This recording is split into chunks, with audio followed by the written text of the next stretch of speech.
Um, but to begin with, my name's Michael. I'm the, oh, awesome. My name's Michael. I'm be the moderator for this evening. I do apologize about the delayed start to the event. We were experiencing a bit of technical difficulties, but it's all behind us now. So thank you for attending. I'm going to start things off officially by doing an acknowledgement of country. So in the spirit of reconciliation, we acknowledge the traditional custodians of country throughout Australia and their connections to land, sea and community. We pay our respects to elders past, present and emerging, and extend that respect to all Aboriginal and Torres Strait Islanders peoples here today. I'd like to acknowledge the traditional owners of the land that I'm on, the Wurundjeri people of the Kulin Nation. And as I invite each panelist to introduce themselves, I'd like to invite them to do the same for the traditional owners of their land, if they know them. So with that underway, as I mentioned, my name is Michael. I use he, him pronouns, and I identify as a aromantic demisexual. First up, I'll ask Kerry, you're at the top of my screen, if you'd like to introduce yourself.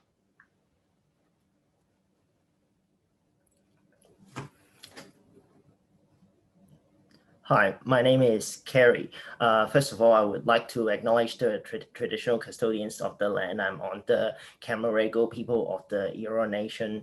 I pay my respect to their elders, past, present, and emerging. My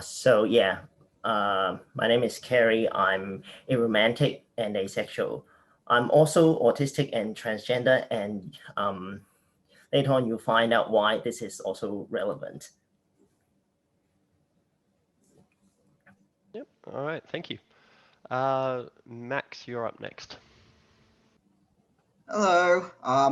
Hey, I'm Max. My pronouns are he and him. I'm gay, pan, and demi in both sexual and romantic orientations.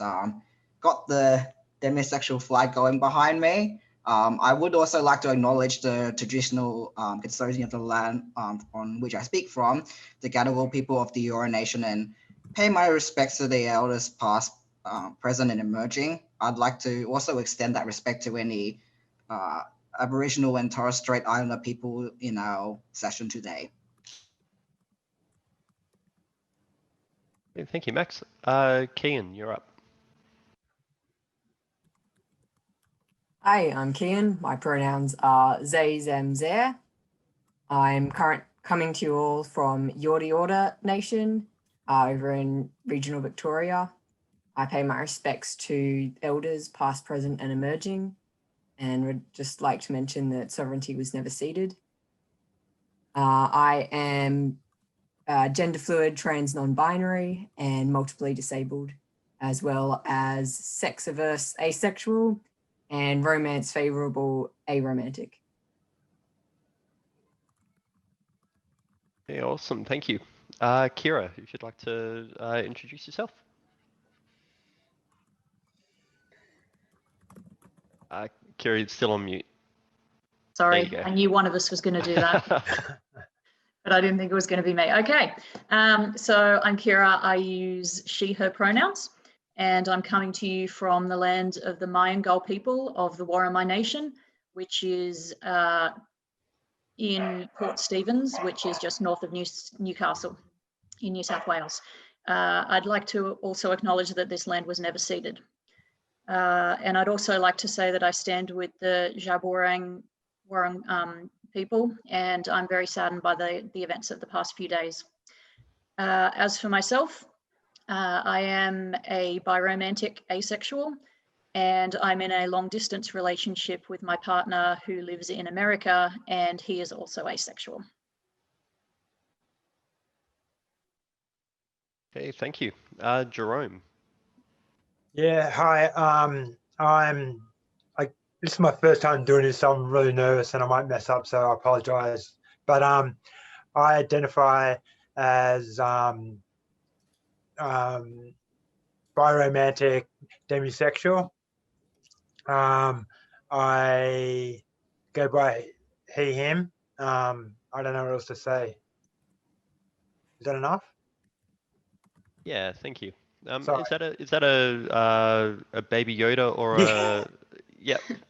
Yeah, I'm a huge Star Wars fan and nerd and geek, and yeah. Awesome. 2 days left before the Mandalorian comes out, Yes. so Yes. here's hoping they keep up the quality. I think they will. I've got high hopes. Yeah, yeah. Oh, high hopes for Star Wars and Disney? Probably not. No, I do. Yeah. All right, Zoe, if you'd like to introduce yourself. Hi, my name's Zoe. I am 23 and I live in Western Australia. I'd like to acknowledge the traditional owners of this land, Aboriginals and Torres Strait Islanders. I identify as biromantic asexual, and 4 years ago I found the asexual community online just by accident when I was just, typing into Google how I felt. And it was really great to discover that there were people out there like me. Wonderful, thank you.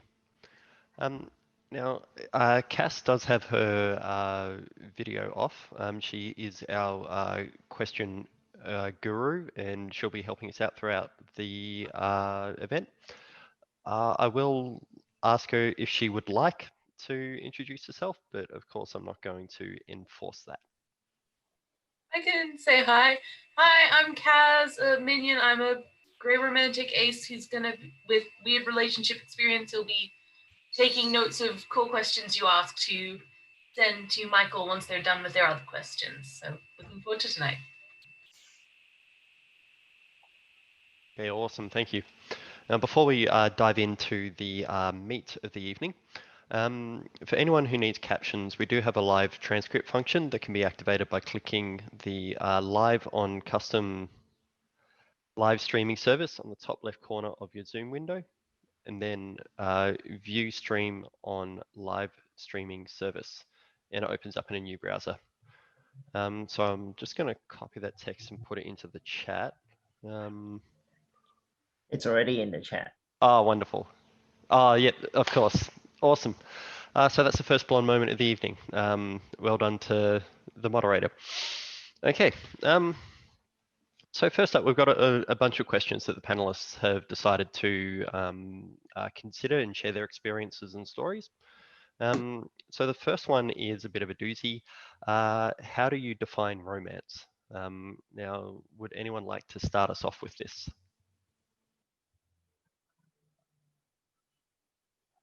I think it's a hard question. Yeah. But basically, the black and white version is romance and sex are two different things to me, because romance is more about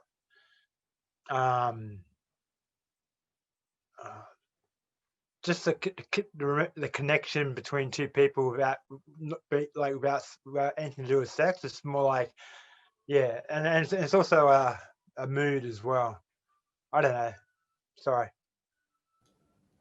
Yeah, my understanding is that it is the definition is entirely by how you feel, and it has nothing to do with anything you do or don't do in that relationship, because I think any kind of activity that you might traditionally associate with romance, there will be people who also do that with their friends and don't define that as a romantic relationship, and also noting that what is or isn't commonly done between friends varies from culture to culture as well. So yeah.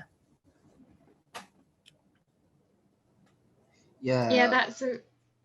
Oh, I was gonna say, like, it's really subjective. There's no really one sort of definition.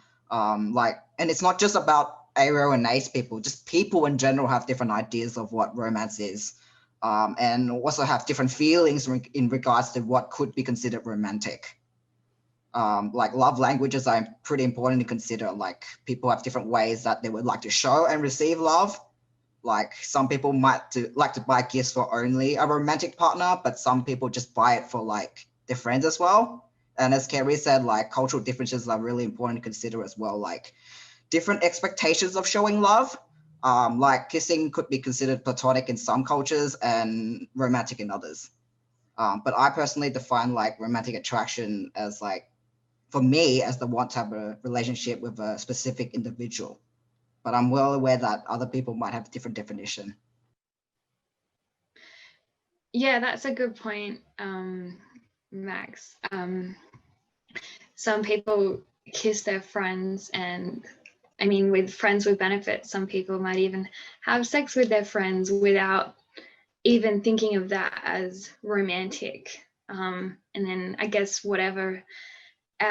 however we grew up and what movies and shows we saw growing up, we might think of all these things are romantic. But I guess it's kind of like the question, like, how do you know if you love someone? Like you say, it's just a feeling. And I guess that would have to be the answer for romantic attraction too. Like, I guess it's just whatever kind of romantic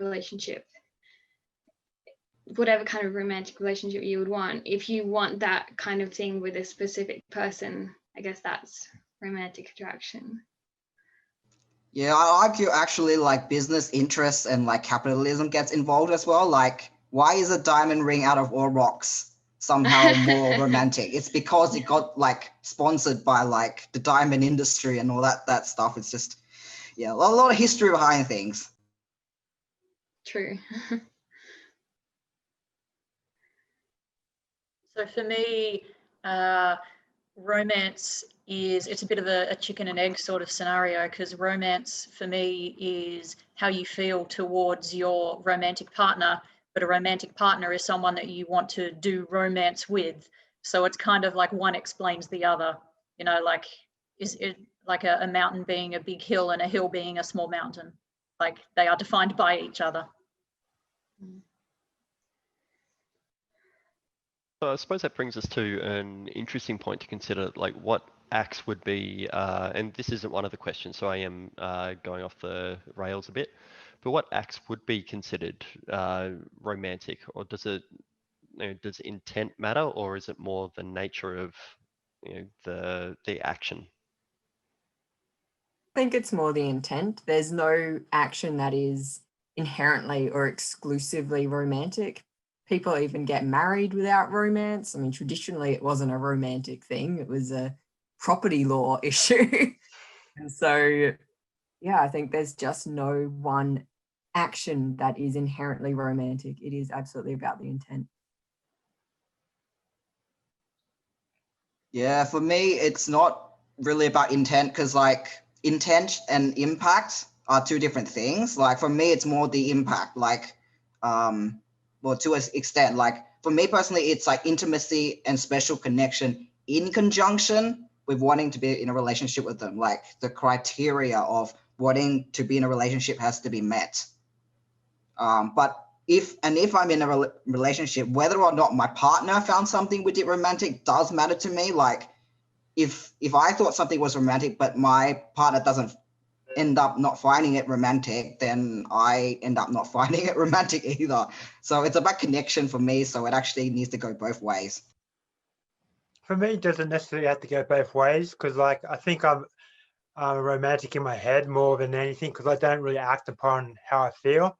So I can feel like I'm doing romantic things like buying people who I think are special gifts, and like, or even if like just like small gestures, and I romance that in my head kind of thing, if you understand. But like the attraction is it's individual, I think. But the end goal is to be in a relationship, I suppose.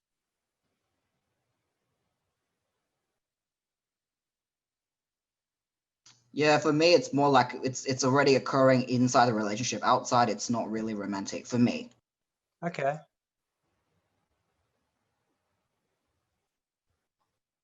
For me, it's the things that you do with a romantic partner, and hence, I guess, what is romance? Back to that question, is a kind of, it's an emotional investment, and you can be emotionally invested in your friends, but it just ends up being in a different way. So if I wanted to move to another location, then I would absolutely talk to my partner about that. I would get his opinions on that. And whereas I might not necessarily put the same level of clout, I guess, on what my friends have to say, even though I do value their opinions, if I want to make the move, then I will do it regardless of what my friends say, but I might consider otherwise if my partner were to say otherwise.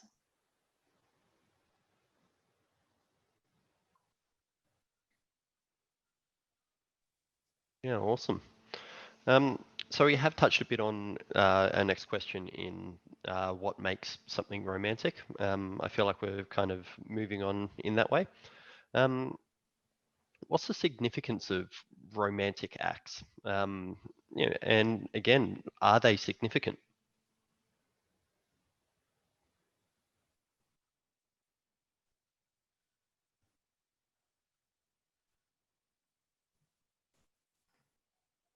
For me, I think the main difference with romance versus a platonic friendship is that I feel more free and safe to love the other person and to show them and tell them that I love them.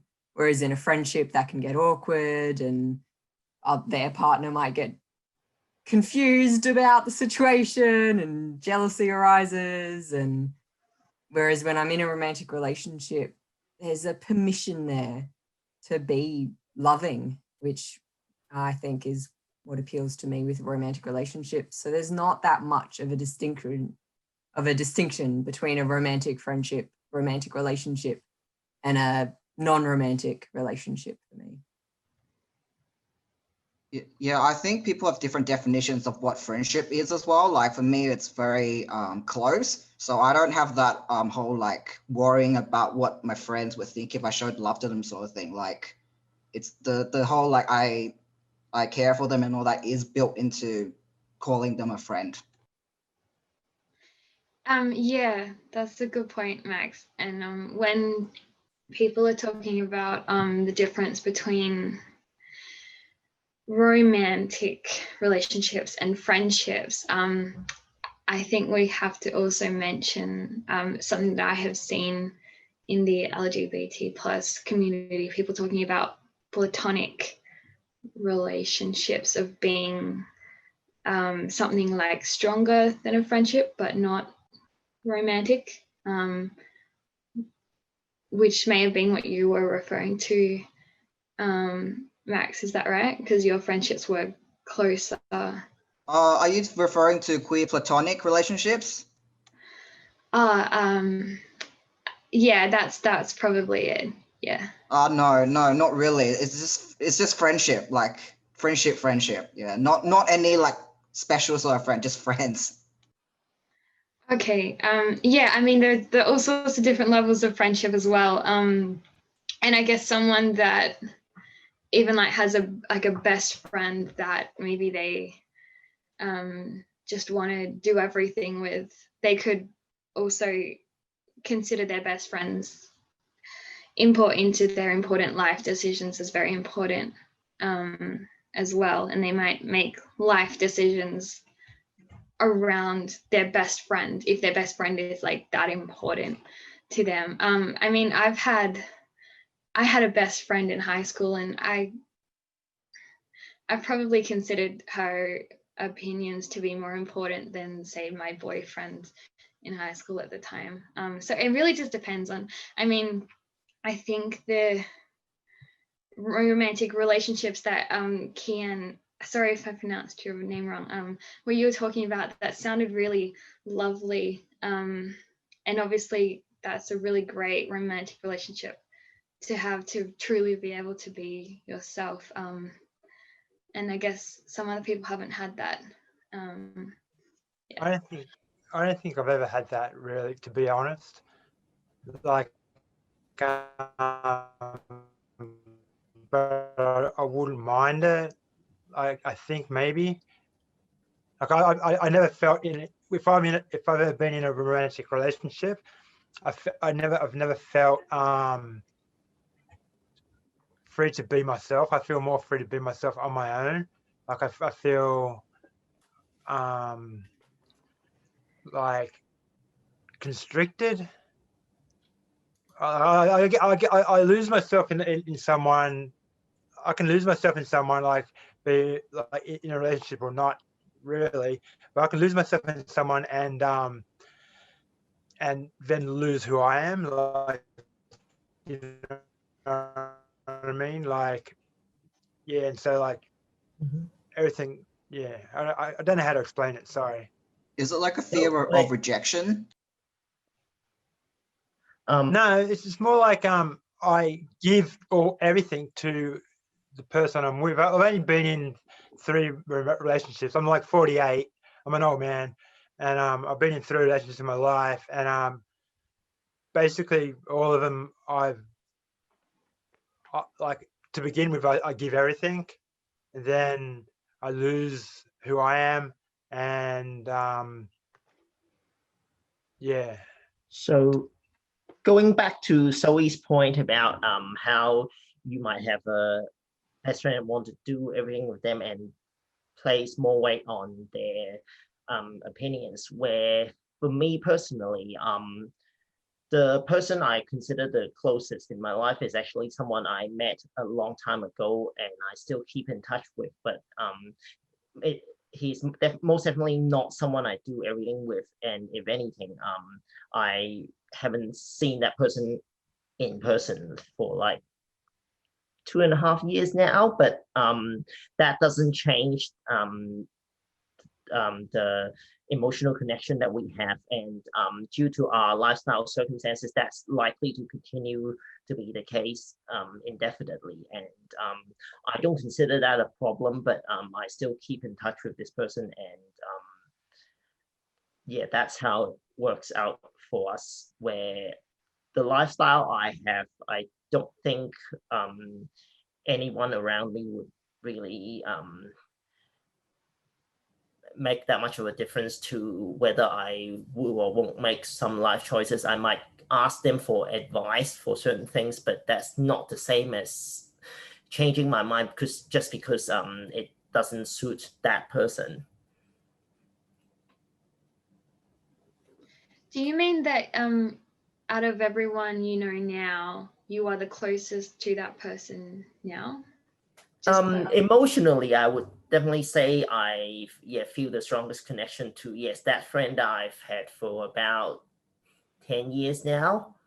Back then we did see each other in person a bit more often, and we grew close very quickly. But due to circumstances, we kind of haven't seen each other in person for a long time, and but yeah, this is a person who spends a lot of time at home, and I would feel awkward inviting myself over to my friend's house. But at the same time, this is also not someone who has the energy to spend time visiting me either.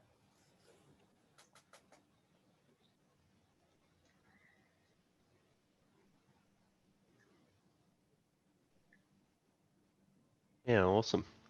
I did see when Jerome raised the point of the idea of losing yourself in a relationship and how it's easier to, I suppose, be aware of who you are outside of a relationship, that we had a lot of people nod their heads very enthusiastically. Does anyone want to share a bit more about that while we're on the topic?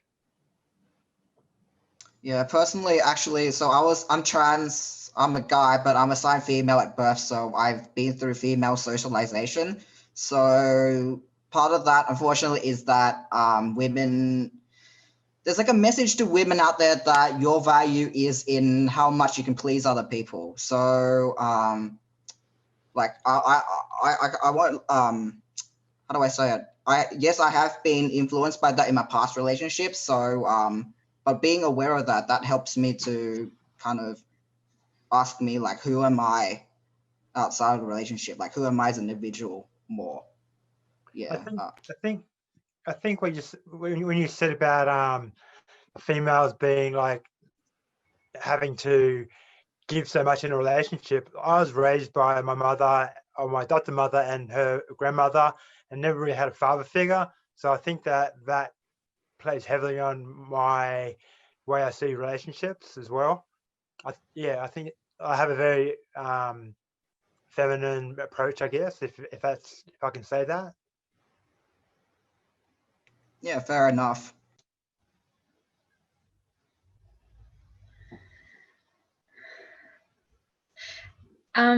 Yeah, I have also lost myself in a relationship in a bad way.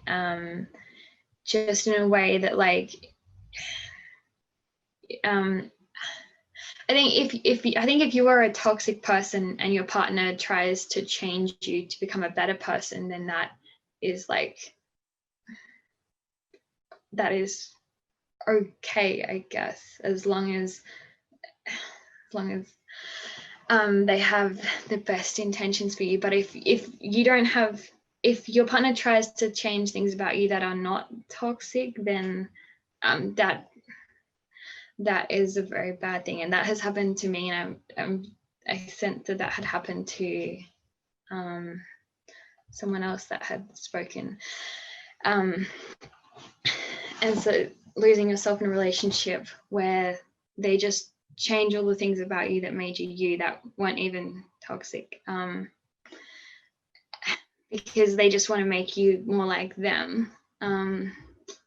Like, I guess if they tried to change you, if they didn't like that you were asexual and they wanted to make you like different, then that would be like them trying to take you away from who you are. And you could, because of that romantic connection, you could easily start to lose who you are in that relationship. And then it's when you come out that you can reconnect with your friends and start to reconnect with who you were again, who you are. Yeah, I agree completely. Sorry.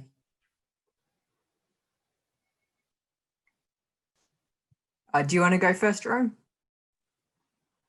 No, you go ahead. Sorry, no problem. So difficult on Zoom finding the right pacing and whose turn it is.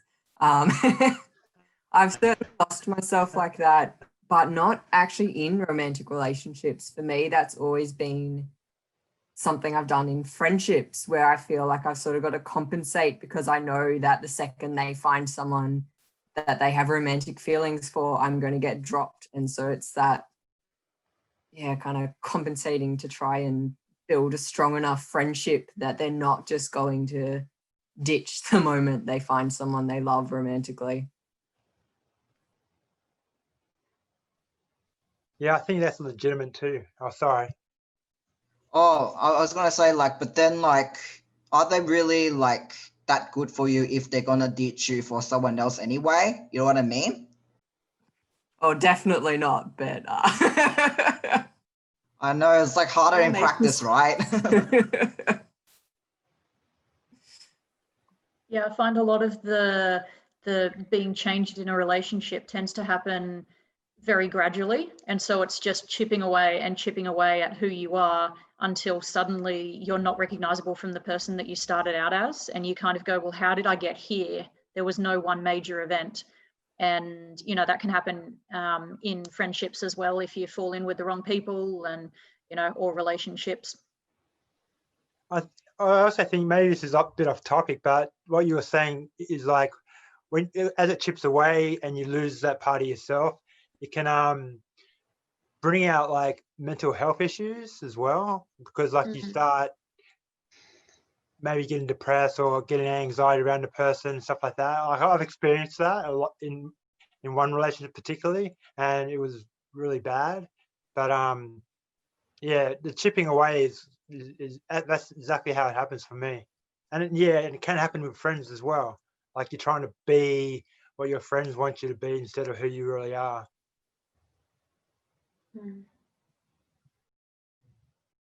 Yeah, peer pressure. Or even if the peer pressure is not there, sometimes we can just change ourselves to be more like our friends anyway, just because we want subconsciously we just want to be liked. And that's not necessarily a bad thing. We are a social bunch. I do think it is important to surround yourself with people who reflect your own values, so that you're able to live congruently. True. Kian, I noticed that you've turned on a fan or something. I thought it was like a huge daddy long legs in the background and was petrified. That would be quite a sizable spider, and fast when it started picking up speed. That was what made me realize. Second blonde moment for the night. So moving on to the next question, is there a difference between a romantic relationship or romantic behavior and sexual relationships or sexual behavior? I think there's a huge difference. Like I think they like coming from an ace perspective, there's a huge difference, but in a more what I don't want to say normal, but like more standard, that perspective is a bit blinded, I guess. Like one leads to the other, but from our perspective, there is a huge difference. I would think that even from an allosexual perspective, there should still be a difference in that. For example, some people have one night stands that's not the same as being in a romantic relationship with the other person. So yeah.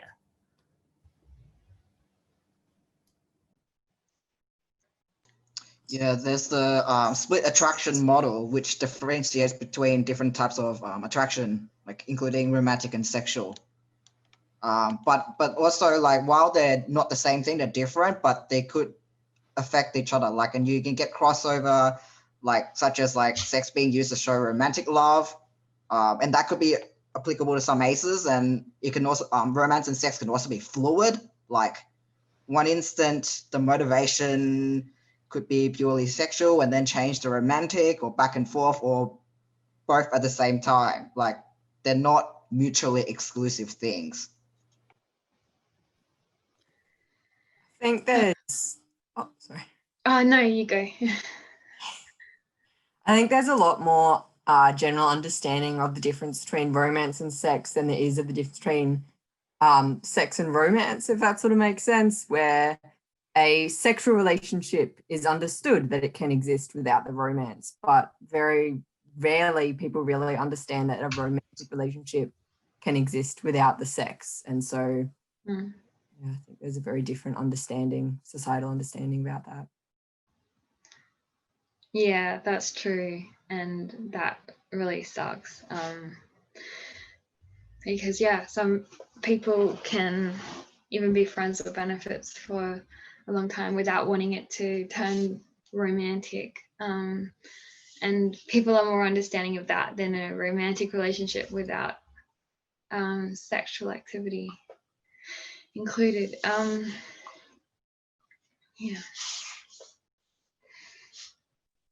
Would it be fair to say that most depictions in media of love without sex, most depictions are negative or one-sided? Yeah, in my opinion, of the media that I have seen, for example, on the Big Bang Theory, when Sheldon and Amy have a romantic relationship without sex. Sorry, this is my dog is just like wanting to come in. Okay, she's stopped now. Oh my god. It's viewed that their friend group, especially Penny, thinks that, you know, especially since when Amy discovers that she now has sexual attraction for Sheldon, but Sheldon still does not want anything sexual. That is seen as a negative thing, and it's seen as like Sheldon should want sex with Amy, and then they have sex anyway. So I can't even, I'm not even sure if there is a, Well, if there is, I haven't seen one. If someone knows of it, that would be really great, of a relationship that's actually shown as healthy and doesn't lead to sex, that it's actually mentioned, because that they don't have sex. Because of course there would be a ton of shows that are for teenagers and for children that, you know, romantic relationships and nothing sexual is involved, but it's not said that nothing sexual is involved. So yeah, but if anyone knows of any other ones that it's actually mentioned that no sex is involved, then yeah, like I would love to watch it. I think Kian, you've got your hand up for this. Oh, sorry. The one show which gets brought up at pretty much every ACE event and conversation would be BoJack Horseman, where in the final season, I think it is, the asexual character Todd does get into a really good relationship, and they're so loving and adorable, and they're good. They're just awesome. But other than BoJack Horseman, pretty much every asexual or aromantic or aspec coded relationship is either tragic or comedic or both. There's not really a positive representation, apart from BoJack Horseman. It's the only example I can think of that's actually loving and lovely and sexless. Oh, that's amazing. And Keen, you've just reminded me of a webcomic I read years and years back called Girls with Slingshots, and it has a ace character in it. And they actually explore the dynamics in what I feel is a fairly accurate and positive light. I don't even know if it's still up yet. A lot of the relationships that I see depicted in film and TV that don't feature sex are kind of long distance relationship things, and that's kind of the major story and plot point. Like I can't think of the name of it, but I think it has Justin Long in it and Drew Barrymore, I want to say. There's like a film where the whole movie is basically them being on opposite sides of America, and they're trying to make it work, and you know, but I guess the problem with that is like, and that's probably most people's visions. If they think of a romantic relationship without sex, they're probably imagining that the people are being kept from having sex as opposed to not wanting to have sex. So there's kind of an implication in these films that as soon as they can get together on holiday, or one of them moves or whatever, that they will then be, you know, an allo regular couple having sex.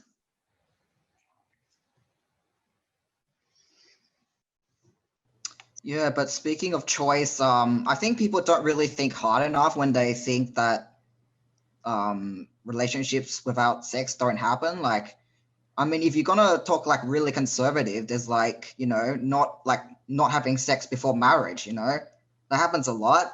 And indeed, it used to happen a lot. So if you think about that, you know, it's more common than many people might think.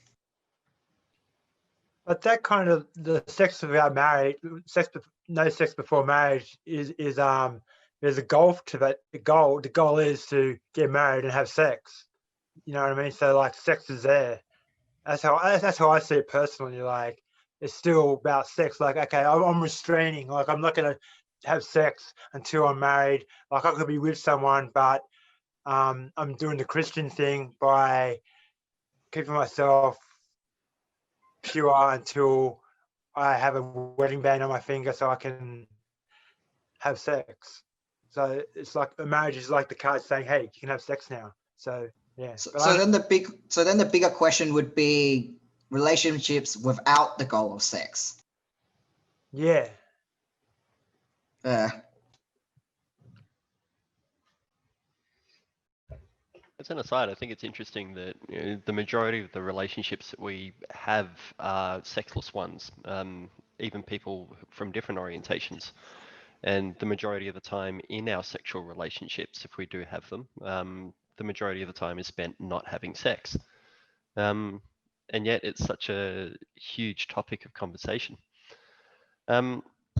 So to move on to our next question, and this one I really love, and I'm looking forward to this. What kind of relationships are important to you, and why? So we have spoken a fair amount about romance, but of course that's not the only relationship out there.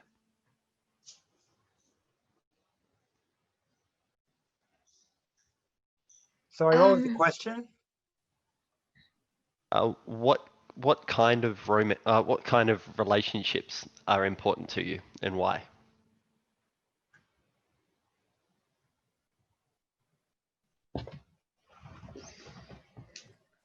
To me, all the relationships are important. Friends, enemies, family, people who are all three. They're all important. Value all of them differently, individually to each person, I think is important to me. Or rat. I also have pet rats and I love them. Yeah. Yeah, they're all of my relationships are important as well. I have 2 pet dogs that I just like love so much. I cuddle with them, I spoon with them, I sleep with one of them in my bed. My friends, some closer than others, my family, and yeah, I mean, I don't have a romantic relationship at the moment, so. Yeah, the all relationships are important because, like, even like when you said enemies before, that's that there's something to learn from that. So I guess all relationships are important. Yes, I think that point on all relationships being important, it's a big thing in that. So for example, I have a few close friends, but if I look into detail about what my friends are like, I realize that a lot of my closest friends don't actually have that much in common with me. Like we might have had more in common back when we first met, but from then once we build that emotional bond, whether we have things in common doesn't matter as much anymore. But at the same time, there is also strong value in spending time with people who do have certain things in common with me. So in particular, for example, being asexual, I feel the need to connect with the asexual community. So I know a lot of people through this community connection. I'm not necessarily that close to any of the individual people I meet through this community, and I don't necessarily intend to become close friends with all of them because by definition, there is only so much time I can spend on spending time with people. And so but yeah, there's still a strong need for so yeah, that by this same logic, so yeah, I'm also trans. I also and autistic. I also participate in these community, and yeah, by the same logic, due to my participation in community groups, I actually have quite a large number of acquaintances. And even though I'm not super close to most of these people individually, they're still an important part of my life.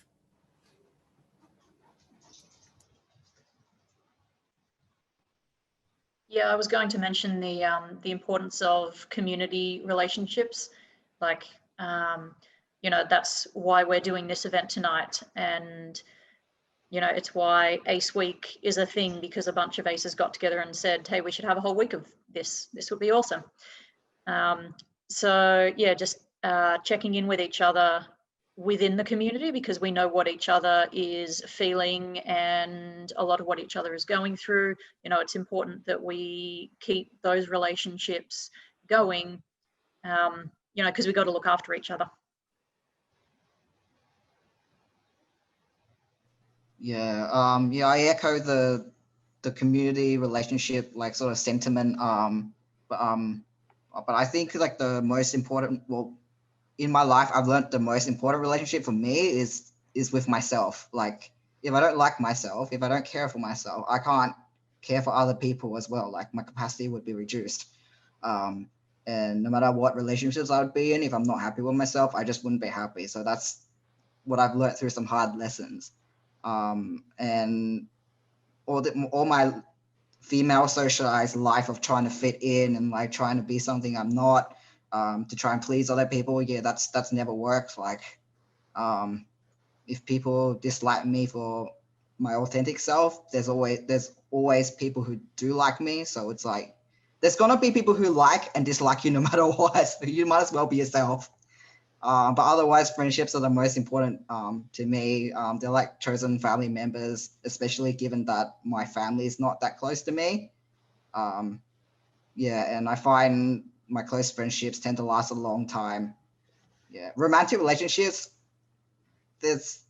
I find they've got more areas where you could have incompatibility and conflict, and they require more commitment, so they're riskier considering how much more effort and time that I would have to invest into them.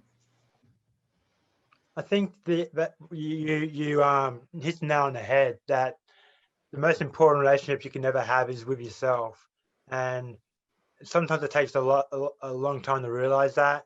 And I think I've only just recently, in the past decade, maybe, I'm old, remember, realized that. And so moving on, like I'm not looking for any romantic relationship at the moment, but if it did happen to come my way, I would be more like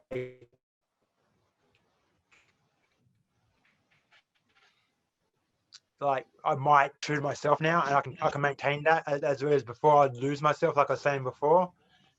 Like I think now I'm at a stage where I can be true to myself, and maybe hopefully with another person. But that's uncharted water. Yeah, I relate to what you just said. Like I've learned, I think throwing a matronormativity out the window has helped me. So a matronormativity is like the sort of societal expectation that like the romantic relationships are inherently more valuable than friendships or other relationships, which is like a total social construct. Ever since I've thrown that out the window, cared less about chasing a romantic relationship just because, that actually would help me be more myself, like what you have just said. And in the end, everyone's happier.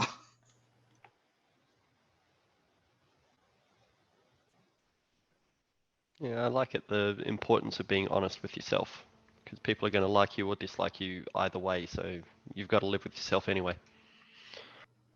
I would like to add that as like a demisexual person, all of my relationships have started off with friendships. So kind of logically for me, I just make friends. And if romantic relationships happen from them, they happen. If they don't happen, they don't happen. I don't really actively try and find people to date. Oh, that's really smart. Because then you can really get to know who they are before you start dating them. Yeah. Exactly. Yeah, absolutely.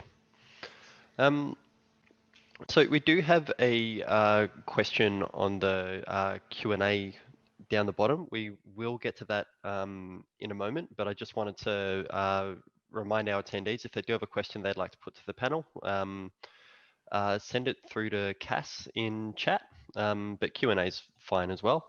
We'll be answering that in a sec, but before we do, I do want to touch on that idea of the identity of yourself and your relationship with yourself. And the question here is, does being ace affect other areas of your identity?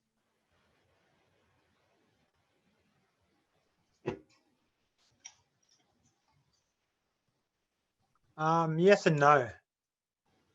I think for me, like being so long without knowing that I was asexual, because like for like maybe until I was like 35 or something, or maybe 40 even, I didn't know anything about asexuality. So I had a lot of problems. Like this might be a bit too personal, but like in my 20s, I wanted to cut off my genitals and be a eunuch because like I didn't want to have to be sexual, but no one understood that. and that was me trying to get away from being who what society wanted me to be. But now that I'm ace, and like I had friends, like I was in a relationship and I didn't want to be like I was sexual, but I didn't want to be, and I brought that up to the person, and they told all my friends, and we had group friends, and they basically always sex toys and go, well, he's not putting out, so here you go, you know.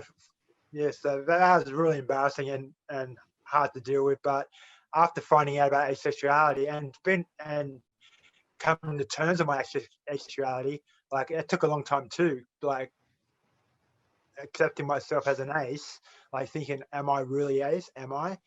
Yeah, I feel a lot more better about myself, but my general life day to day hasn't been affected that much. But I'm openly about it. Like I'll tell anyone about it. Or, yeah. Sorry, that was a bit long-winded. So,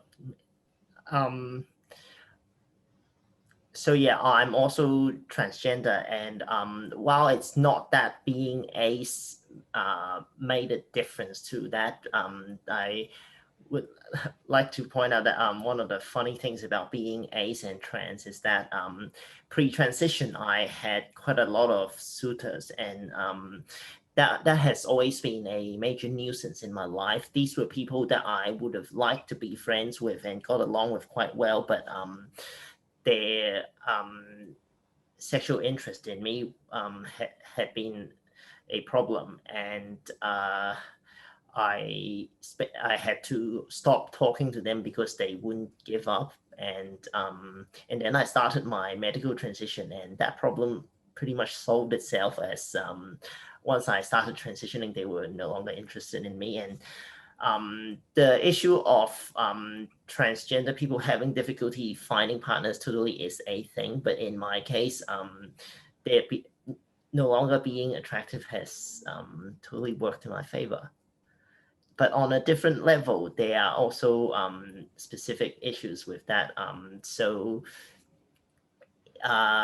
I have been,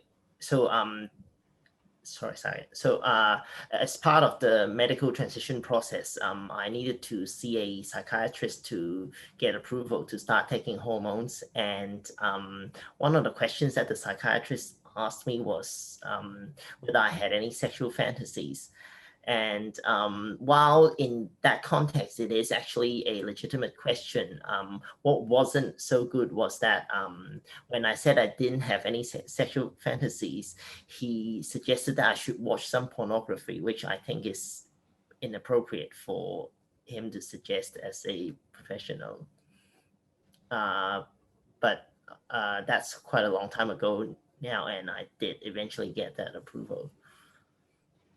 On a different level, I'm also autistic, and I think that relates to my asexuality and aromanticism in that due to my sensory processing issues, I'm also not keen on physical touch in general, and I think that makes quite a big difference in that since I'm not into these things anyway, I'm not looking for someone to cuddle, I don't like kisses, etc. And it makes it happens to work out quite well for me in that being asexual isn't a problem in that sense, in that I don't have the issue of trying to find someone to share physical affection without the expectation of sex. Kerry, what's your romantic orientation again? Oh, I'm aromantic. So yeah, I don't want romantic relationships at all. My closest relationships are friendships. And I think in that respect, perhaps I'm lucky in that I'm just pretty clear cut that way.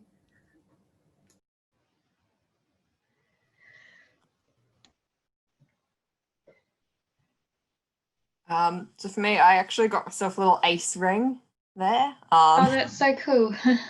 I really like it because it's got I don't know how well you can really see it, but it's sort of these intersecting lines. So it's one of them is the traditional black for asexual, and then the others are, I don't know, to me, it just sort of symbolizes that intersecting identity.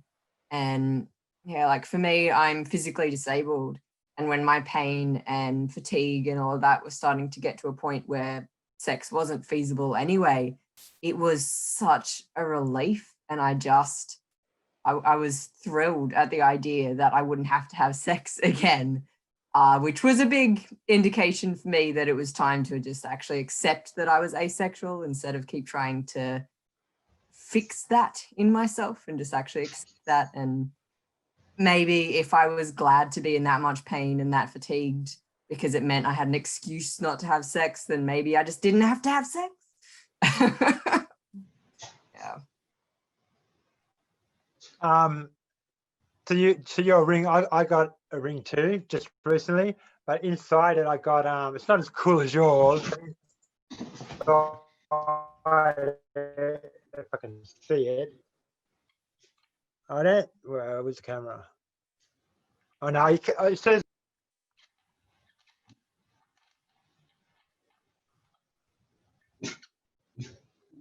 All right, is he frozen for everyone else? Yeah. Yeah, oh, you're back, I think. Me? Yeah, you froze a bit there. Oh, okay. Yeah, it says, the ring says stay true, believe in yourself. It's engraved inside it, just for myself. You know what I mean? But like, is it Kieran? Kian, like Ian with a K at the beginning. Kian. Yeah, like I love your ring. Like that's so yeah, it's really cool. As an aside, in case anybody in the audience doesn't know, so yes, this ace ring is a thing. I think it originated on Avon about some point around the late 2000s to early 2010s, where this black ring on the middle finger is the symbol of asexuality. So yes, any black ring will do. And by a similar logic in the aromantic community, we also have the corresponding white ring on the left middle finger. So yes, as aro ace, I am actually wearing both.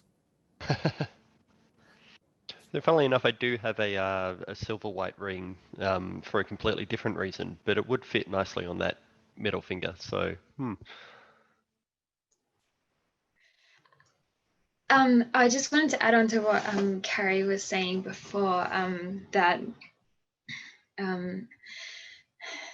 as a I guess it does happen more often to women, people expressing sexual interest in you, and when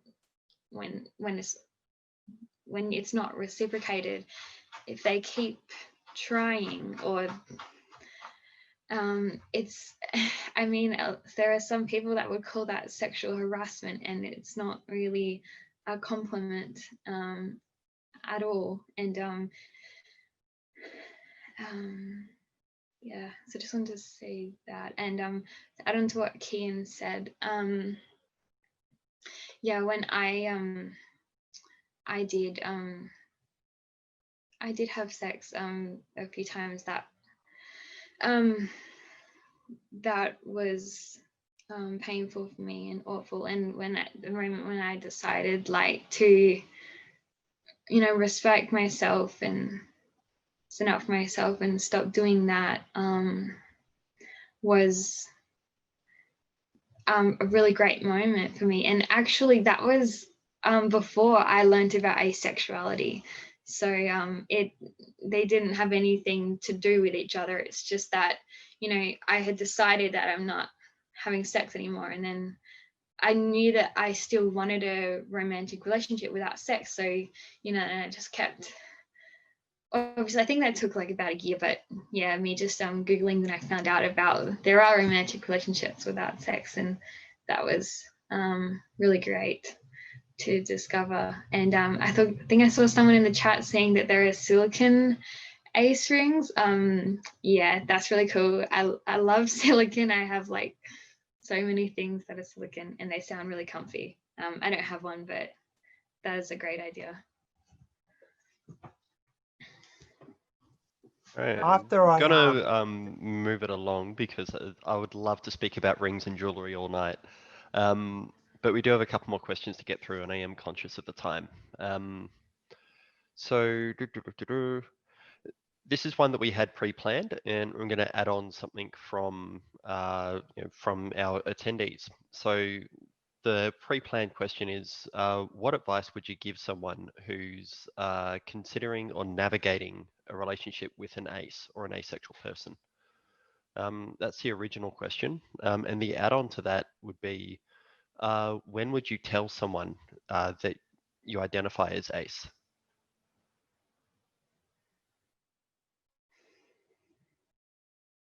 I think it's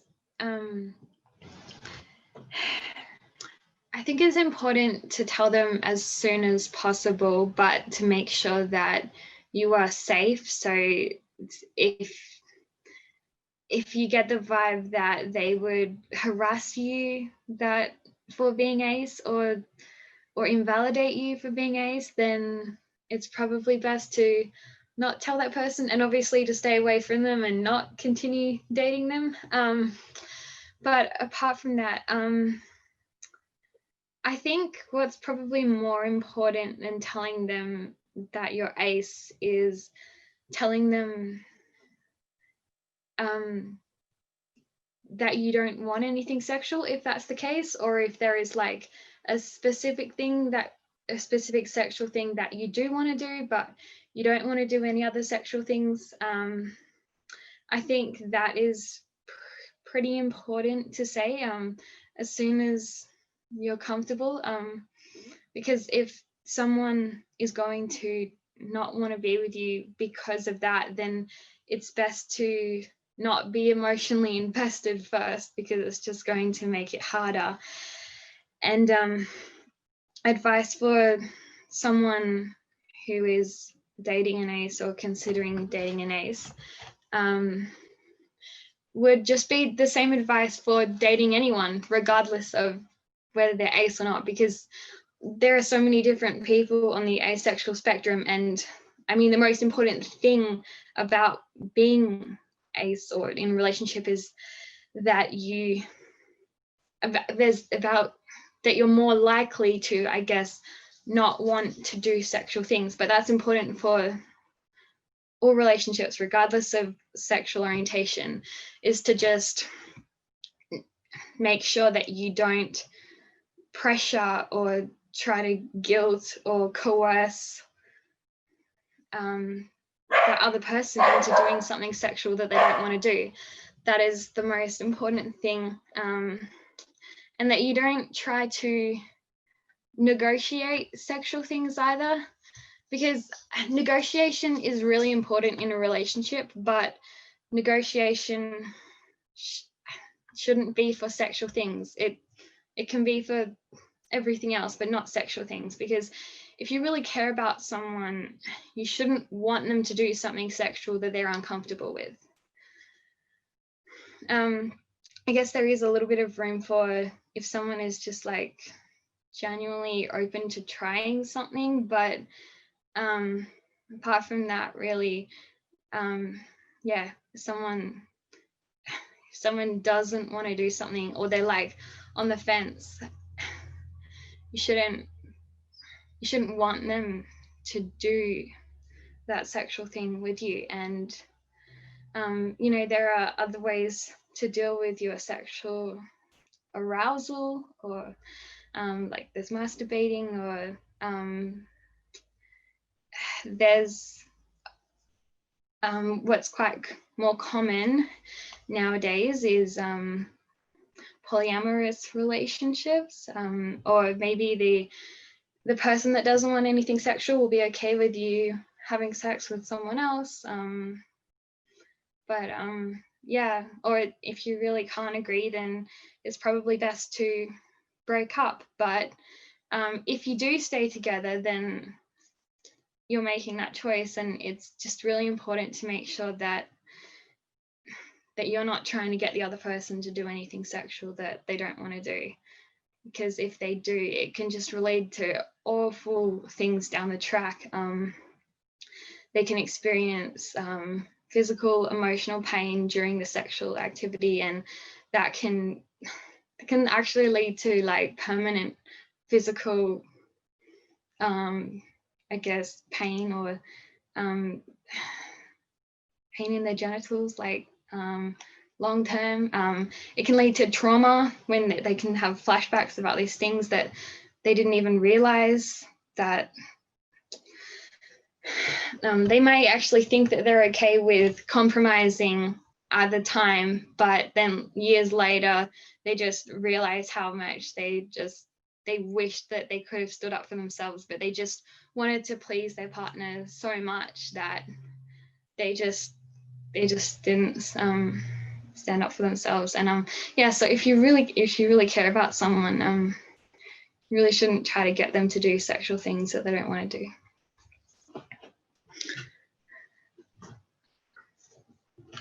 Yeah, communication is super important, and just constantly getting that consent. Consent is more than just saying yes. Like, consent needs to be enthusiastic, it needs to be ongoing, so you've got to keep checking in with your partner and kind of being like, are you still okay with this? May I continue? May I, and not just getting the consent, but then also respecting that. And so that if they say no, then, that does mean no. And, you've got to stop. Otherwise, that is then rape from that point. Yeah, that's very true. And enthusiastic consent is actually being considered in a lot of laws regarding sexual assault. So it's really important that the person is excited about the sexual activity. And yeah, like you said, it's ongoing. So has to be throughout the whole thing for every sexual activity. And yeah, if you see any signs that they're uncomfortable, it's best to just stop. It's a lot better to not do something and then you both decide later that you really want to do it and then you do it. It's better for that to happen than to do something that one person doesn't want to do.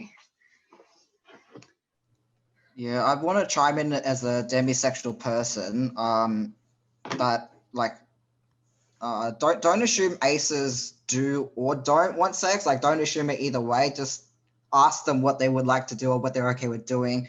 Talk about boundaries, that sort of thing, expectations as well. Like, you don't want to go into a relationship expecting something and then someone is expecting something else. But also like, at least in terms of like dating, as in like the social, like looking for dates sort of process. Many demisexual people don't like quickly if have sexual attraction to somebody.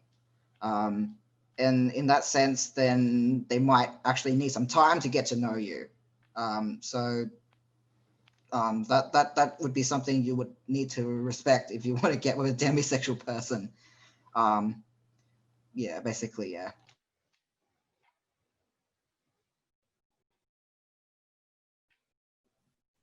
I think that communication is just so important, not making assumptions that you can negotiate those sexual boundaries, as well as not assuming that their asexuality means they definitely will not want a sexual relationship. And also, I think if you are allosexual, respecting if that is an essential part of a romantic relationship for you and not putting that on your partner, accepting that it's just not going to work. If they're sex averse, sex repulsed, if they're not willing or comfortable to have sex with you, but you cannot have a relationship without that sex, then respect that and leave. That's really the only solution to that problem. I think that's key. What you just said is respect, because consent, it comes from respect, And if someone's not willing to respect you at all, like even something small, then are they really that worth it? Like, you know, yeah, respect is key in everything, but like especially this. Yeah, but at the same time, like the really general questions you have about asexuality, like if you can Google it, Google it. Don't expect the other person to necessarily educate you about these general things. Leave the more individual things to that conversation with them.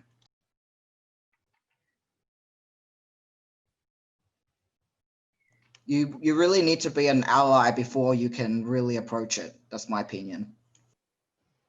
Yeah, and also I think recognizing that there are alternatives, you know, even just day to day. So, you know, as Zoe mentioned before, you know, there's poly relationships. If you need to have someone on the side in order to get what you want, then, you know, that's a conversation to have. And there is no shame in those sorts of relationships, you know, especially nowadays.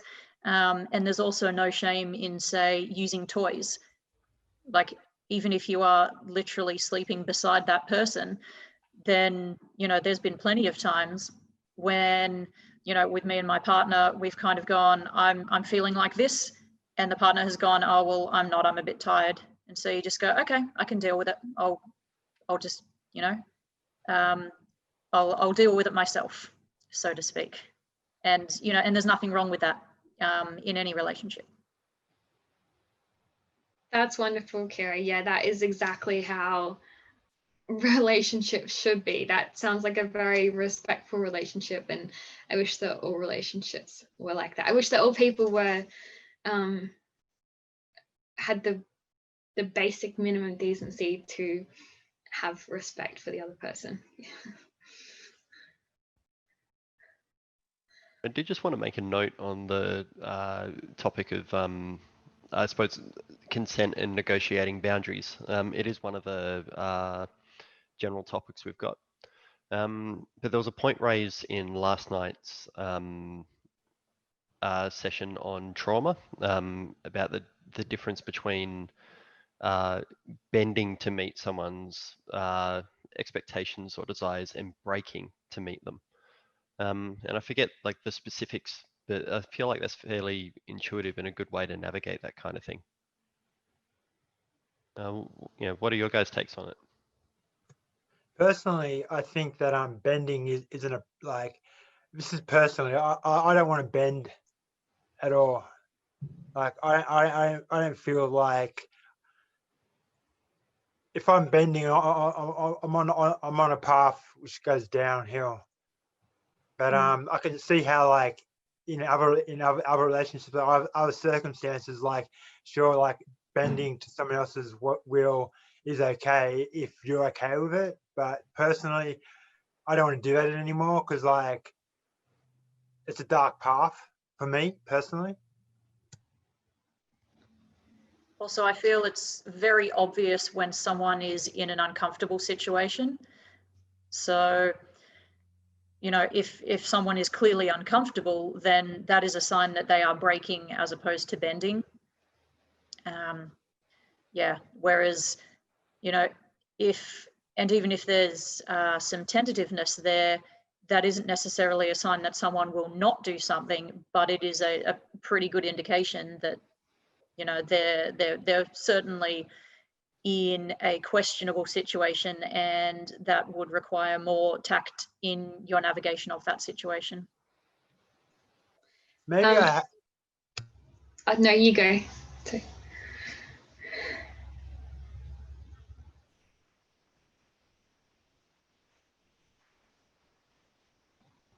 No, you go. I was just going to say maybe I had that bending breaking bit wrong, but yeah, that's all I wanted to say. Okay. I was going to say that I feel like I have bended to meet other partners, sexual ones, and it has just ended up awful. And even if I didn't realize at the time, I realized later that bending them broke me later. And I think that, yeah, consent should never be negotiated. And because, yeah, that's what I said before, compromise and negotiation is important in relationships in all areas apart from sexual, and possibly also apart from other areas that are like super important, like some things that you just know you can't compromise apart from sexual things. They can be important that you don't compromise on those either, but sexual should be just so important that everyone not compromise on or negotiate consent, because consent should be enthusiastic consent. The definition is that you're freely giving it, you're excited about it, and I feel like that can't really be the case if you had to negotiate that fact that you're willing to do that sexual act. If you didn't want to do that sexual act, and then the other person wants it and they're pressuring you, and you like negotiate to agree to do like a lesser sexual act, like you're still not really enthusiastic or excited about that lesser sexual act. So it's not, and bending to do that sexual act, even if it was lesser than the thing that you said you didn't want to do in the first place, if you still don't want to do it, then bending can just be an awful thing. I did not watch the trauma panel, but I do have sexual trauma myself, and I know other people with sexual trauma who did compromise a little bit or bend a little bit to meet others' sexual wants. It didn't necessarily break them at the time, but it reflecting on it did break them later. Yeah. No, you go, please. I feel like I'm always getting the one when I start talking over someone. But I think with that bending and breaking, that negotiating, it's very important that it's the person who's on the side of no, that the negotiation comes from them, not the person pushing for it. So if, for example, person A wants to have sex and person B, if they go, yeah, I don't really care, but if I can at least finish my movie and we'll just do it here and you don't interrupt this because it's a pivotal scene, I think that's okay. Whereas if person A is the one pushing for that, then you're at a much higher chance of hitting that breaking rather than bending.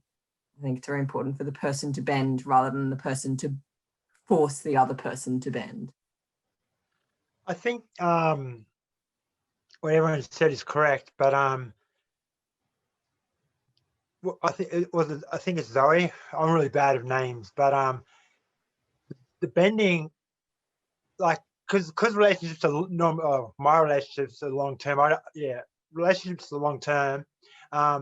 If you're consistently bending for someone, that more than likely is going to lead to breaking. So I don't think like I've only just heard about this bending breaking thing, and I think I'm opposed to it, like in general. And I also just found out about this enthusiastic consent, and I'm really on board with that. I think that's gold.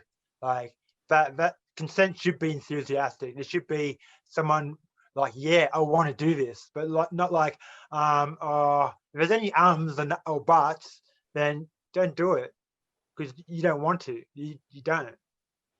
Yeah. Yeah, that's spot on. And if you're in between, like you're not really sure, or don't do it either. Yeah. So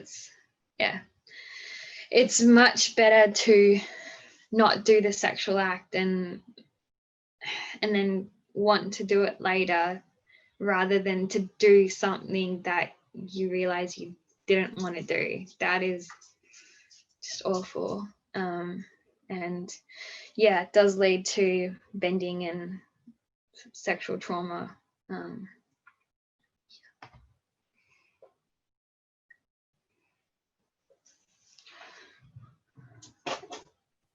All right, so we do have a couple of questions that have come out from the audience. And if you have something on your mind and you want to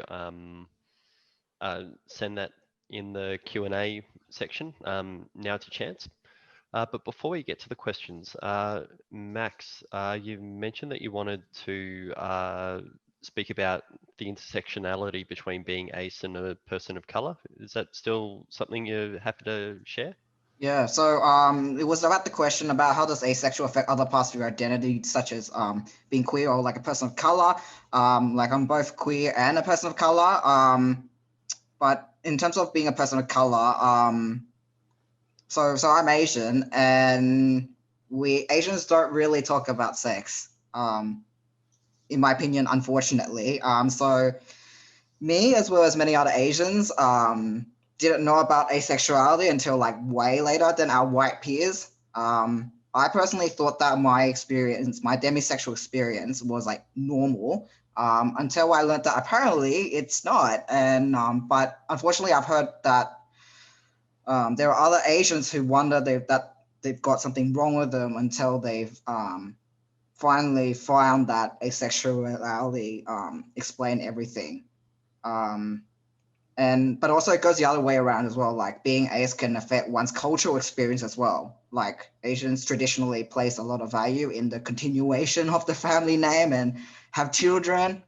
I'm not out to my family about Abro or ace, so I haven't had flat out rejection yet. But it's not a nice feeling that my parents want grandchildren and hope that I find someone when I'm not actively seeking to date. I also don't want children, so in that sense, I'm really untraditional for an Asian, so I don't really fit in that way. But I'm also gay and pretty involved in the gay community. But the discussion of gay sexuality is often quite allo and not really ace related. Like, for example, there's a lot of talk about like hooking up, but like I don't really do that. So in that sense, I'm a bit like, yeah, I don't really relate to that.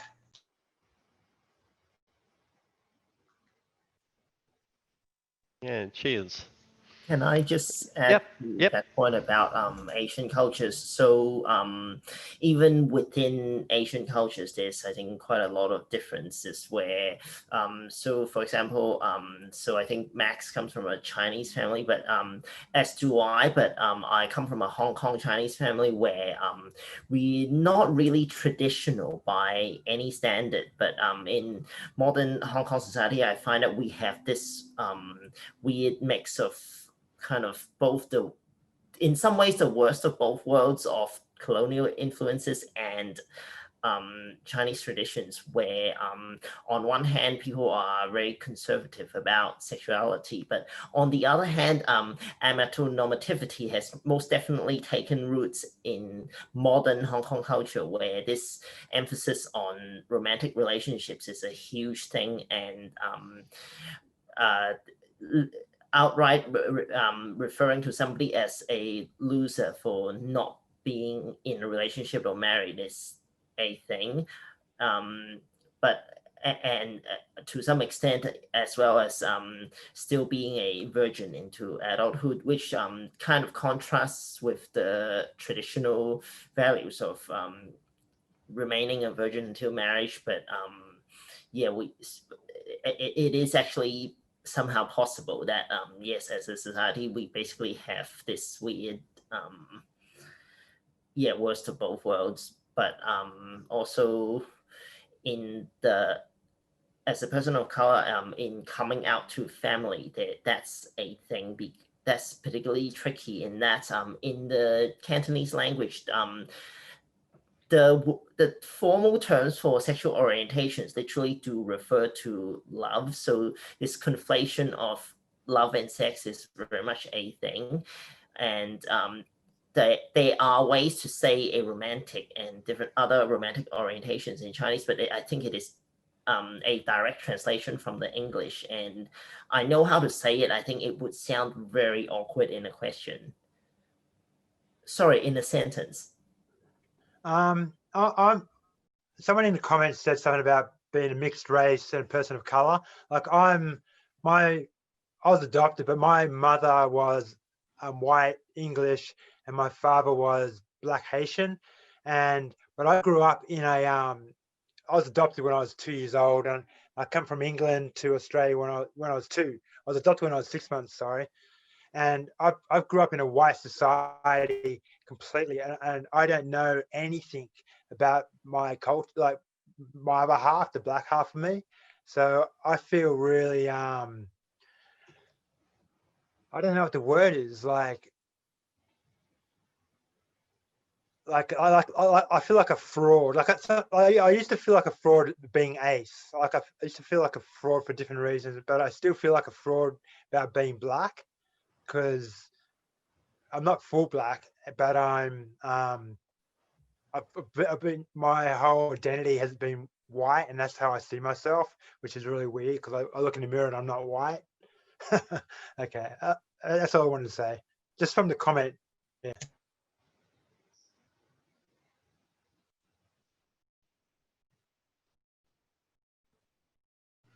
Yeah, I do want to say that, like, in relation to like being Asian, for example, like I find the ace community is quite overwhelmingly white, and I think that's to do with that white people talk more about sex and therefore are more likely to know that they're asexual, whereas Asian people not so much, for the reasons I said. So yeah, I do think it's important that the ace community do think about reaching out to like people of color as well, and like, yeah, find a diversity. Yeah, I agree. Like, I always feel excluded no matter where I am. And even though I don't feel my color, I still feel excluded because of who I am. Like, yeah, I agree with what you're saying. Oh, and also overwhelmingly female too. So like men, it's not really much talk about men being asexual. I do think it needs to be more of a thing, because I know there are many men out there who are asexual, but they don't say it, they hide it, because there's really no space for them to talk about it. Oh, that's a really good point. I didn't even think of that before. Do you think that the asexual, like, do you think that people that don't experience sexual attraction is actually a 50-50 split, but it's just the men haven't talked about enough to even hear of the word asexual? I think men are, because I grew up in a different generation, I guess, men are like conditioned and primed to like want to have sex. Like, you know, the way they talk to each other about it and stuff like that, it's like, and I guess it's the same for women to some extent, but like the whole thing, you're not a man until you have sex, you know what I mean? So I grew up thinking I have to have sex, even though I prolonged it for as long as I could, but I felt that pressure, and so like immensely, and it caused me like trauma. Like I've been in mental institutions, I've been suicidal, I've had an ECT, I've had all this stuff done to me. This is before I found I was asexual. But that's not just because of the sexuality, but it's other things as well. But men are like, yeah, I think it's real. There's a lot of pressure on men to be sexual. You know, you're right. There is, and thanks for sharing that experience. It must have really sucked. And there is that pressure on men a lot. There is the pressure on men that they have to want sex, definitely a lot more than there is on women, and that really sucks. Yeah, because you can't be a man unless you have sex. That is what society says, and that really sucks. Yeah. Yeah. I remember when I was first kind of navigating my first relationship, I was genuinely of the opinion, for whatever reason, that no woman actually wants sex, that it's all a compromise, and that the sexuality was all in the man, and the women were like, oh, well, I just want, someone to look after me. And that's such a heteronormative idea, and such an outdated idea. that now, of course, I know a lot better, but you know, I can't believe that I look back on myself and go, what were you even thinking that? Yeah, no, that's really true. I used to think that as well. I think it's thankfully being more outdated, and there's more like modern media coming out of women that that do have strong sexual desires. But at the same time, that can also make it harder for the asexual community to say, oh, but there are some women that and some men that don't want anything sexual. So yeah. It can be difficult to have a unified voice as a community when we are so incredibly diverse. So I'm going to jump in because we've got 20 minutes left, and we've got 2 questions, and I want to give them both a decent amount of time before we wrap things up. So the first question we've got from the audience, a bit of a situation. So sometimes I feel like I get a really strong physical attraction, but early on in relationships, I go from small acts of physical affection to not wanting any. How do you navigate this with allosexual people? Who said that in the chat, just so we can read it? It is in the Q&A, and I can pop it in our chat so you've got it right ahead. Oh, okay. Right, so I've sent it again to all panelists. So just check that chat. Perhaps have a minute to think, and yeah.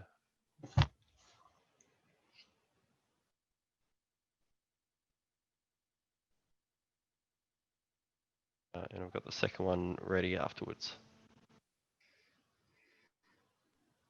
I have had the experience where I've, and I think the way that I would describe it would be that I am attracted to the idea of sexual attraction more than I'm actually attracted or sexually attracted to the person. So a lot of that is, I think it must fall under an aesthetic attraction where I see the person and I think they're really, really just drop dead gorgeous. And being a biromantic person, I very much would want to, say, take them out for a drink or something. And then naturally my mind just continues on, and then like to after the drink, and then kind of going, oh yeah, that would be nice, that would be good. But then in the few situations that's actually happened, I've gotten to the drink part and then gone, no, like stop there. That's as far as I want to go. So I think I'm more attracted to the idea of having sex with that person as opposed to actually having sex with that person. And when it comes to that moment, then that's when I actually like that I stop there, and it's quite confusing in that regard. And in terms of how I navigate it, in the past, there's been times when I have not navigated that well. Like I have been out on the town, I've, hooked up, so to speak, and then, we're at the taxi rank and almost going back to their place. And I kind of go, whoa, actually, I don't want this. And fortunately, all of the people who I've been in that situation with have been quite understanding. But, there was, so that one time when I was at the taxi rank, I ended up, for whatever reason, I didn't feel comfortable telling that person that I was not comfortable with continuing it. And so I basically texted my friends to come and pick me up. And so they came to the taxi rank. And I just jumped in the car and just didn't say anything to this other person. And so that's probably how not to navigate it. But, again, it's all about open communication if you're in a safe place. And, we've got things like if you're in a bar or something and you don't think the person's going to respond well to that sort of situation, then you can use the Ask for Angela program. Hopefully you can ask security. Hopefully you would be in some kind of a public space where you can turn to other people for help. Yeah, that's a really good point. And you say that that's not the way to, that's probably not the best way to have navigated that, but at the time you did see it as the best way, which is valid. And if you had have just gone and had sex with them when you didn't want to, that would have been the absolute worst way to handle that. So how you handled it actually did show courage. Sometimes ghosting is the most courageous thing you can do if you feel that telling them the truth would put you in danger. Yeah, you just have to go with your gut, and yeah, sometimes you have to walk away and not even give them a reason, because I've definitely been in situations where I've told people honestly how I don't want to continue or I'm not interested, and it's just their response has just been to insult me or to pressure me to do the thing I didn't want to do. Yeah, they just have not accepted my no, or they just used it to insult me and make me feel bad about myself. So, and I guess they insult you for ghosting you anyway. So I guess you really can't win with those sort of people, which is why it's best to walk away from them. I'm gonna jump on to the next question. Time flies when you're having fun, but thanks for all that, the sharing and the insight and the personal experiences as well. So the next question I've just popped into our chat. So for those who lean towards being poly or non-monogamous, do you think that your asexuality plays a part in that?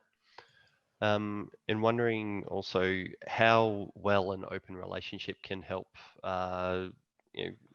what's effectively called a mixed relationship, so a relationship between an allosexual and an asexual person. So I am poly. My girlfriend lives with her fiance, and I asked her to be my girlfriend during the lockdown, so I couldn't actually see her or anything. So I had to do it over phone. And the girlfriend was just, the fiance was just laughing at us in the background because we'd already been dating for over a year at that point before I finally asked her to be my girlfriend. The fiance was just merciless, which was unfair. But I think it does help. It takes the pressure off me. I still feel like I am depriving my girlfriend of sex because I know that she is allosexual. She doesn't see it that way. We've discussed it, but I do still have those externalized sort of pressures coming in. And so knowing that she's able to go and have sex, that makes me feel a little bit less guilty for it. But I don't think it's a solution if you're not naturally polyamorous. I have friends who are naturally monogamous, and I just do not see how that could possibly help them to have their partner sleeping with other people. I just don't think it works unless it works. It's not a solution, it's just as it is. I have heard that, well, I mean, it kind of depends on what people are okay with, because like monogamous people, well, monoamorous people can still be with polyamorous people if they actually okay with that polyamorous person turning to other people for other needs, you know what I mean?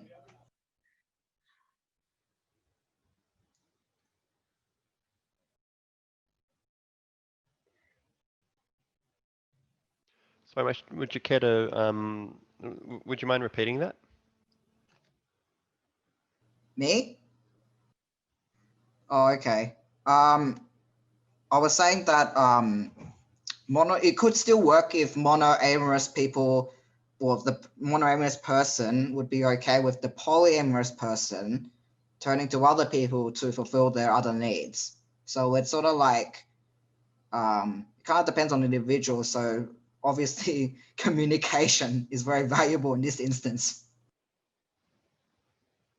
So again, we're going back to proper communication skills and being honest with yourself.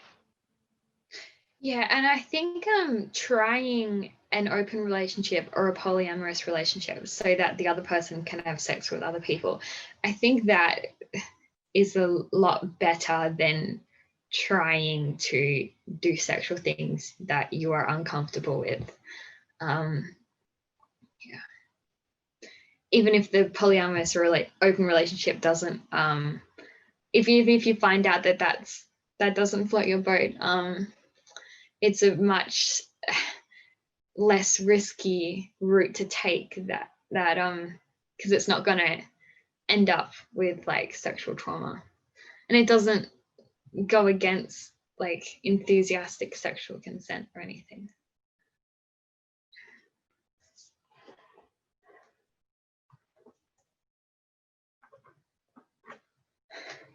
So we've come to the end of our session. We've still got a few minutes left, but I do want to work towards the end. First of all, thank you so much, everyone. Everyone who's shared, everyone who's asked questions, everyone who's done everything to make today and this week to be so wonderful and content heavy. It's been phenomenal. In a moment, I'm going to put in the chat numbers for Lifeline and QLife. If any of the content that we've brought up today has been troublesome or you want to talk to someone about it, these are both some pretty decent services out there. QLife is a LGBTQIA+ counselling service, and they have a decent awareness of the asexual community. And this isn't something that many of the other panels from what I know have shared, but there's also, if you do have a question that wasn't answered and you do want to ask it, you can send an email to questions@asexuality.org, and that will go to the Avon Q&A team. So while I'm typing in those details into the chat, I'm just going to turn it over to our panelists one last time and ask if they want to effectively make any closing statements.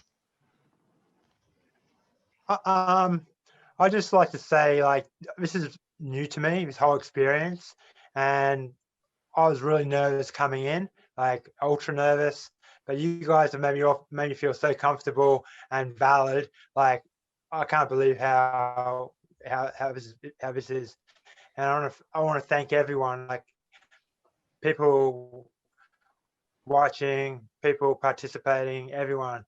It's been a really great experience, life experience for me. Thank you.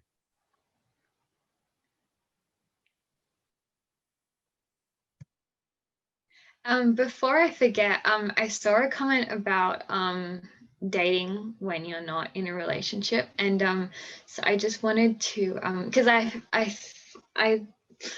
I've seen on Facebook groups that a lot of people don't know where they could possibly find anyone else that is asexual that might want to be in a relationship with them.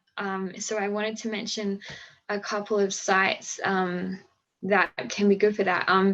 There's one called Acebook, and it's a website. So you just type into your browser ace book.net.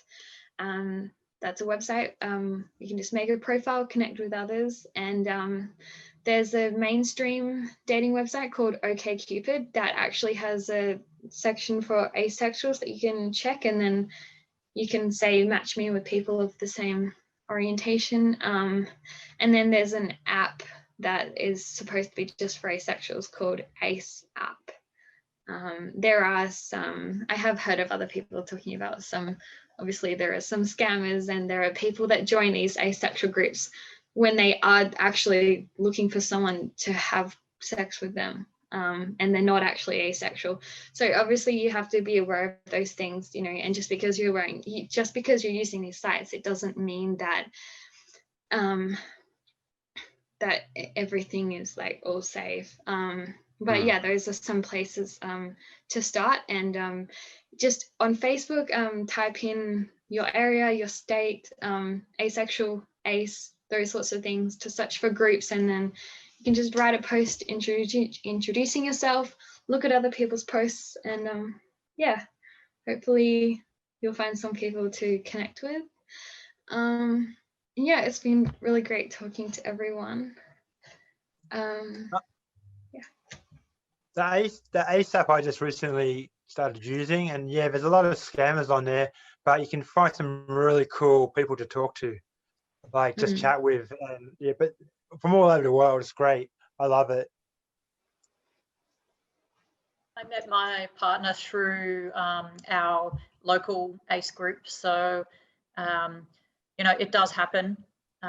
It might not necessarily happen all that often, but you know, just generally meeting up with other people who are like you is, you know, that's the classic way of dating. And so it's no different for aces. Just meet up with other aces, and hopefully if you meet enough, hopefully someone will click. And you know, even if you don't get a relationship out of it, hopefully you'll get a few really good friendships out of it.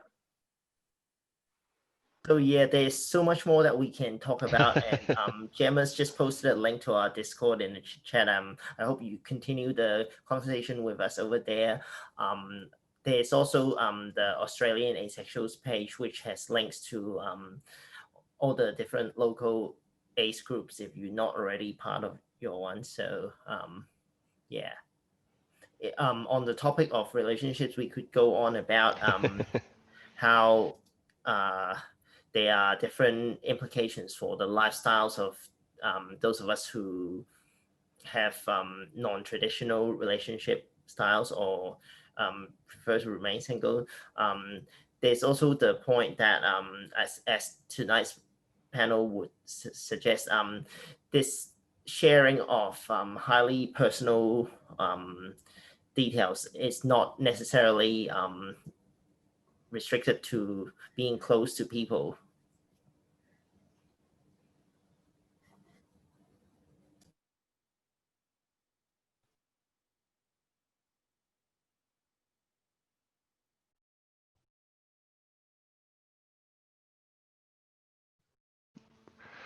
Third blonde moment for the night. In 2 hours, great. Okay, so that does bring us to the end of our session. Thanks so much. You know, it's been lovely having this chat, and it's been awful trying to hold myself back from joining your discussion. It's not what I'm here for. Thank you for having me as your moderator. Again, thank you for sharing your stories, your experiences, your advice, and to our attendees. Thank you for tuning in. It might not seem like much, and hopefully you've gotten something from it, but it's fantastic to have this level of support. So thank you once again. Yeah, and I suppose we'll leave it there. Feel free to sign off. Enjoy the rest of your afternoon, your evening. Yeah, and yeah, we'll For see the you rest around, I of Ace suppose. Week, we've still got trivia tomorrow night, and then we've got the premiere of Ask an Ace video on Friday night, and finally a virtual meetup on Saturday. So for the details for those events, go check on Eventbrite where you originally signed up to this event if you haven't already signed up for the rest of this week. So yeah, with that note, hope to see you at one of those events. Okay. Bye, everyone. See ya, folks.